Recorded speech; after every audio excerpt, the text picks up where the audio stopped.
Mbah Suro menjelaskan secara rinci tentang kembalinya Mbah Alit ke rumah itu, juga tentang keris dan surat peninggalan mendiang Ki Jalasetra.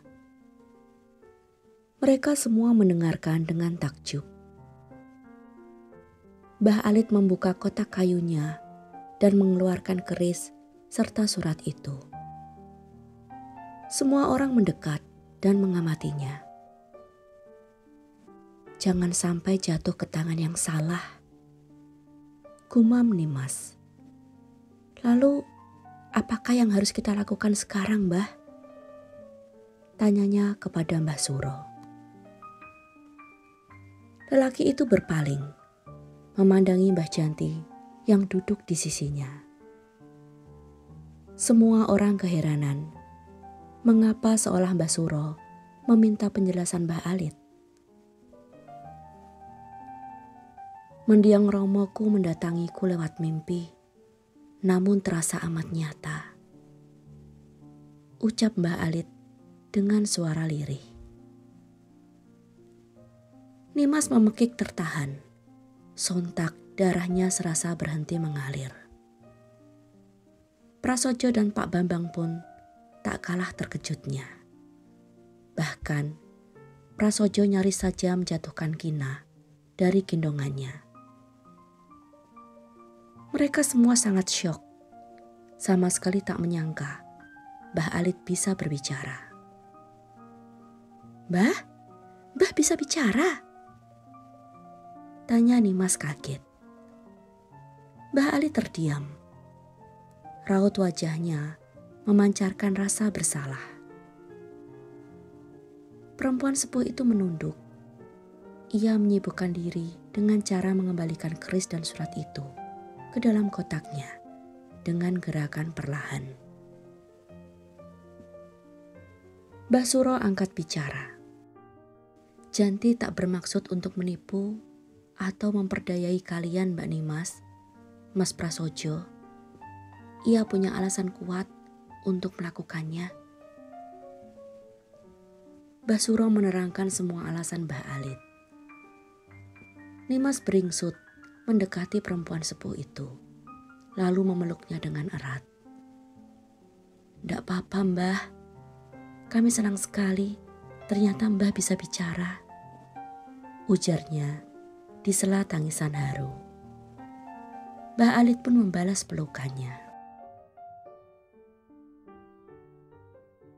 Melalui mimpi, Ki Jalasetra sudah memperingatkan bahwa Dayang akan segera datang, karena ia bisa merasakan saat Janti menyentuh keris itu. Kami berharap ia akan membawa Ajeng untuk ditukar dengan keris milik Janti.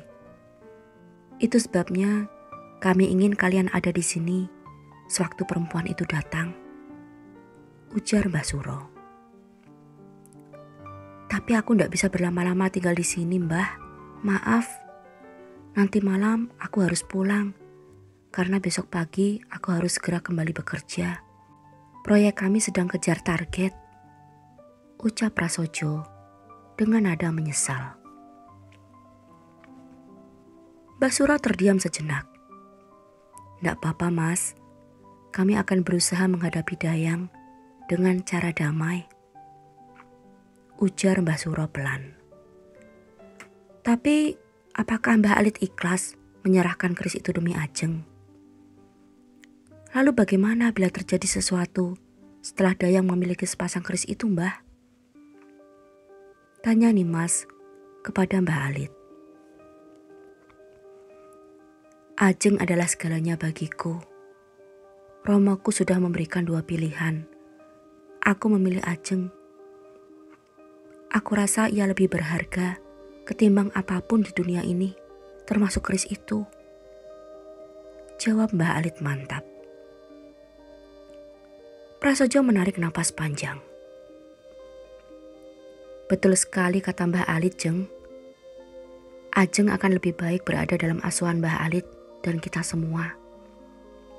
Aku ndak bisa membayangkan seperti apa nantinya kalau Ajeng semakin lama di bawah asuhan Dayang. Bisa-bisa ia akan menjadi seperti perempuan iblis itu kelak, ujarnya. Nimas bergidik ngeri. Ia merangkul Kina. Iya, aku setuju. Lagi pula kita semua sangat menyayangi Ajeng, ucap Nimas. Baguslah kalau kita semua sepakat mengenai hal itu. Basuro tersenyum puas. Mengenai apa yang akan dilakukan Dayang dengan sepasang keris itu, aku rasa hal itu tak akan berdampak kepada kita semua. Karena Janti juga salah satu pemilik keris itu. Segala keburukan atau kejahatan yang akan dilakukan Dayang dengan keris-keris itu akan menjadi urusannya sendiri, ucap Basuro. Tak ada yang membalas ucapan itu. Masih ada sedikit terbersit keraguan di hati mereka. Usai sholat maghrib, Prasojo pun berpamitan. Ia memeluk mereka satu persatu, lalu menciumi putri sematawayangnya sebelum akhirnya meninggalkan rumah Mbah Alit. Mobil milik Pak Bambang itu pun melaju pelan meninggalkan halaman. Udara terasa pengap dan panas. Angin seolah berhenti berhembus. Basuro membiarkan pintu depan tetap terbuka agar suhu di dalam rumah terasa lebih dingin. Mbah Alit, Nimas dan Kina berkumpul di ruang tengah sembari mendengarkan lagu dari radio dan menikmati cemilan yang Nimas beli di perjalanan. Kali ini Mbah Alit tampak lebih ceria. Ia bahkan tak segan menyanyikan tembang Jawa dari radio untuk Kina. Nimas sangat bahagia karena akhirnya ia bisa bercakap-cakap dengan perempuan sepuh itu. Aku seperti mendengar derum suara mobil, gumam Nimas. Ia hendak bangkit dan menuju ke pintu depan. Ada apa Mbak Nimas? Tanya Mbah Suro dari arah dapur. Sepertinya Pak Bambang dan Mas Prasojo kembali lagi, Mbah. Apa ada sesuatu yang tertinggal ya? Tanya Nimas. Pandangannya menyapu seisi ruangan, mencari barang milik sang suami. Mbah Suro berdiri di pintu pembatas dapur, sembari memasang telinga. Itu bukan suara mobil Bambang, ujarnya. Mereka bergegas menuju ke halaman. Mobil itu bergerak pelan memasuki pekarangan, lalu berhenti tepat di depan pendopo. Mbah Alit menatap dengan sikap waspada. Nimas dan Mbah Alit mendadak menjadi gugup. Mereka mengenali mobil itu. Mobil yang pernah mengantarkan Dayang ke Gondang Manis. Setelah mematikan mesin mobil, si sopir segera keluar untuk membukakan pintu belakang. Dayang keluar dari pintu itu dengan menggandeng Ajeng. Si sopir kembali masuk ke belakang kemudi, menunggu sang majikan. Air mata Mbah Alit bercucuran. Ia begitu merindukan sang cucu sematawayangnya. Spontan, ia hendak menghambur memeluk Ajeng. Namun Mbah Suro bergerak sigap mendekapnya. Sabar dulu, bisiknya di telinga Mbah Alit. Selamat malam, sapa Dayang dengan senyum tipis. Aku datang untuk mengantarkan Ajeng kembali. Tangan kirinya masih erat menggandeng jemari Ajeng. Perempuan itu tampak cantik dan segar, seperti seorang gadis yang belum genap berusia 30 tahunan. Wajahnya dirias sempurna. Gaun terusan panjangnya terasa mahal dan aroma parfumnya tercium samar.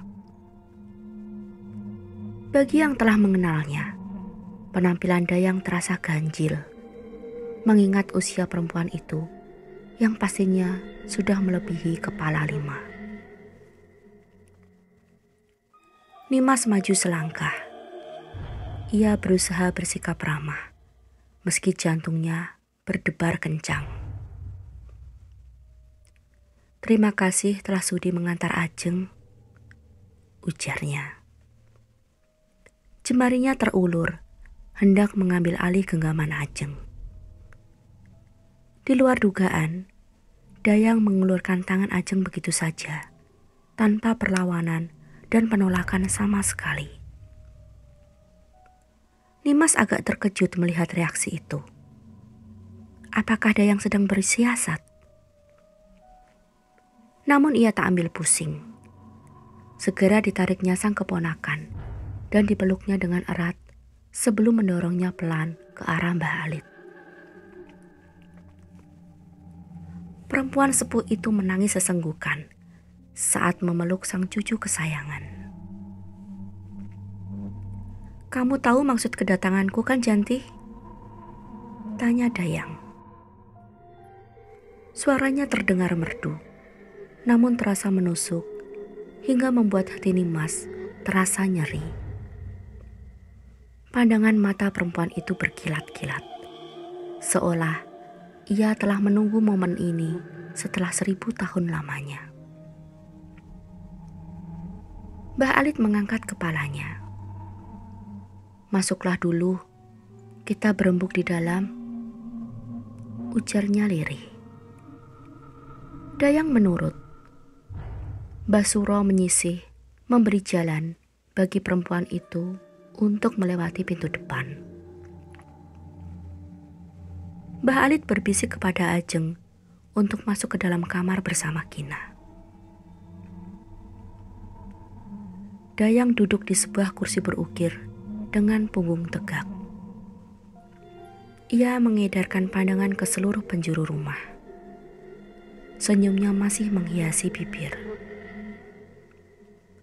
Tapi bagi Nimas, senyum itu tampak seperti ejekan dan ancaman yang mengerikan. "Tak kusangka benda itu kau simpan di rumah ini, Janti. Kalau aku tahu sebelumnya, pasti sudah langsung aku ambil kemari, tanpa perlu repot-repot datang dari jauh untuk mengambil Ajeng," ujarnya. Mbah Alit diam saja. Dayang memandangi mereka satu persatu yang duduk di kursi masing-masing dengan sikap gelisah. "Aku tak sudi berlama-lama berada di rumah ini. Lekaslah serahkan benda itu, dan aku akan segera hengkang dari hadapan kalian," tukasnya lagi. "Sebelum kau membawanya, jawab dulu pertanyaanku. Hendak kau apakan benda itu?" tanya Mbah Alit dengan nada datar. Meski demikian, Nimas tahu pasti Mbah Alit sedang bersusah payah menahan amarahnya. "Apa yang akan aku lakukan bukanlah urusanmu, Janti. Kamu ingin Ajeng kan? Aku sudah membawanya kembali. Dia baik-baik saja selama berada di tanganku. Sekarang, lekas serahkan benda itu kepadaku," bentak Dayang. Mbah Suro menjadi murka. "Dayang, jaga mulutmu. Janti adalah bule, sekaligus ibu tirimu. Kamu harus menghormatinya. Ini rumahnya." Bukannya takut, Dayang justru tertawa sinis sambil melirik sekilas ke arah Mbah Suro. "Oh, si lelaki pecundang yang berkhianat dengan sepupunya sendiri ini kini ingin menjadi pahlawan kesiangan." Dayang tertawa terbahak-bahak. "Cukup!" bentak Mbah Suro. Lelaki itu bangkit dari duduknya. Tangan kanannya sudah terangkat, nyaris menampar perempuan iblis itu. "Jangan, Mbah!" cegah Nimas cepat. Ia memegangi lengan Mbah Suro yang gemetar, menahan gejolak amarah yang menggelegak. "Sundal!" desis Mbah Suro. Matanya memerah menahan amarah. Mbah Alit yang ketakutan segera membisikkan sesuatu di dekat lelaki itu untuk menenangkannya. "Sebentar aku ambilkan, tapi setelah ini tolonglah segera pergi. Jangan usik lagi kehidupan kami," pinta Mbah Alit, nyaris seperti sebuah permohonan. "Tentu saja," jawab Dayang cepat. Bibirnya menyeringai licik. Mbah Alit berjalan pelan menuju ke kamarnya, disusul oleh Mbah Suro. Dayang tersenyum mengejek melihat hal itu. "Mengapa kau menginginkan keris milik Mbah Alit, Dayang? Bukankah kau sudah memiliki pasangannya? Belum cukupkah itu bagimu?" tanya Nimas hati-hati. Ia ingin menghindari perdebatan dengan perempuan itu. Dayang menoleh memandangi Nimas. Ia masih tersenyum. Kali ini, senyumnya benar-benar menunjukkan kebahagiaannya. Ki Jalasetra memang menciptakan sepasang keris untuk kedua putrinya. Sepasang keris itu harus bersatu agar bisa digunakan. Bila hanya satu, maka akan menjadi tak berguna. Itu sebabnya lelaki tua bangka itu memberi dawuh kepada Janti untuk menikahi bapakku, agar dia bisa memiliki keduanya setelah kematian ibuku. Tapi Janti terlambat. Ia menyeringai saat mengucapkan hal itu. "Bapakku menyembunyikan keris milik ibuku dan tak sudi memberikannya kepada Janti. Sedangkan Ki Jalasetra belum sempat memberikan keris yang satunya kepada Janti. Janti sama sekali tak mengetahui hal ini. Aku tahu karena pernah mencuri dengar saat kakekku berbicara mengenai sepasang keris itu dengan ibuku saat aku masih kecil." Nimas menghela napas. "Lalu apa khasiat sepasang keris itu?" Dayang tertawa sumringah. "Bisa membuat pemiliknya memancarkan aura dan karisma yang memikat, serta bisa membuat kaya raya. Para jin perewangan yang telah ditaklukkan oleh kakekku akan tunduk untuk membantu pemilik keris itu dalam mewujudkan keinginannya." Mbah Suro dan Mbah Alit yang sedari tadi ikut mendengar penjelasan Dayang tampak berdiri bersisian dengan ekspresi tercengang. "Benda yang sangat berbahaya," desis Mbah Suro. "Aku tak peduli akan khasiat apapun dari sepasang keris ini. Ini, ambillah dan tolong segera pergi. Jangan usik kami lagi," ujar Mbah Alit. Tangan kanannya mengulurkan kotak kayu berukir itu kepada Dayang yang menyambutnya dengan sukacita. Perempuan itu membuka tutupnya dengan taksim. Matanya berbinar penuh pemujaan. Bibirnya mengukir senyum lebar. "Suwun nggih Bule," ujarnya dengan nada manis yang dibuat-buat. "Baiklah, aku pergi sekarang. Jaga diri kalian. Selamat tinggal," pamitnya.